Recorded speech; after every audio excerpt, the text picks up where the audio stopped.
strong, African American, beautiful, talented. These are just a few qualities that best describes Lisa Leslie.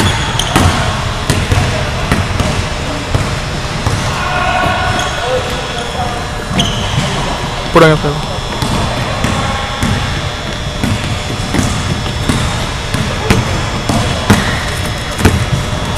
Hi Lisa, I'm Rashida Allen from the ESPN2 News. It's great to have you here today. It's great to be here.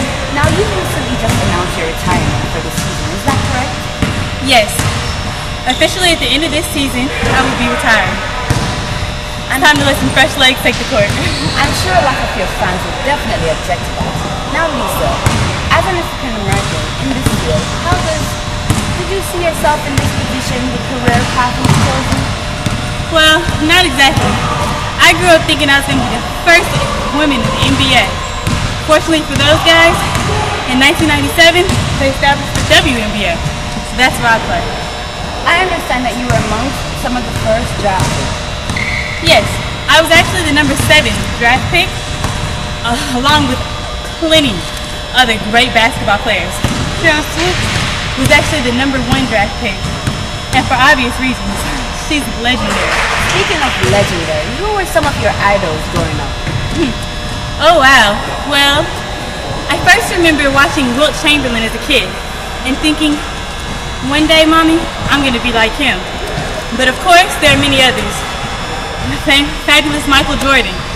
He has got to be one of the hardest workers I've ever come across.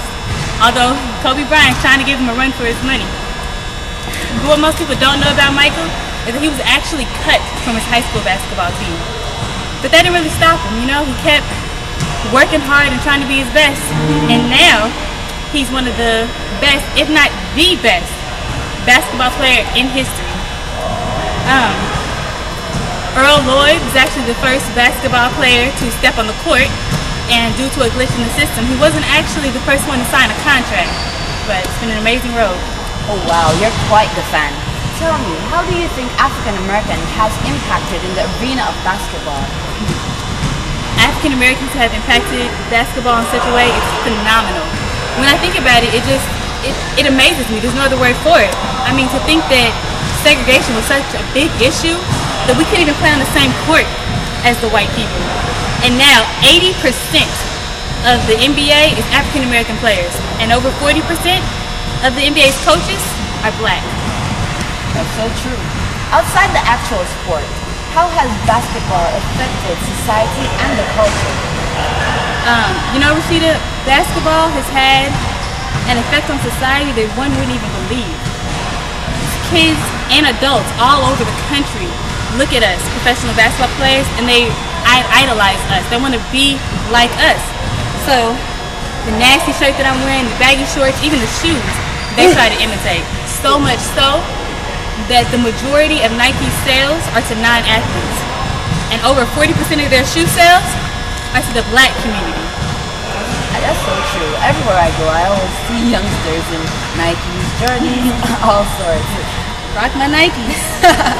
So Lisa, how have you as an African American professional basketball player affected your community? Well, not just myself. I want to speak upon many professional basketball players. We look to reach out to the children. It's amazing what taking a kid out the streets and put them on a basketball court can do. It focuses them, it gives them a reason, a purpose. It keeps them from making many of the mistakes that average kids do just because they had no guidance. They had nothing to do in their spare time. So we've helped in plenty of different charities and YMCAs.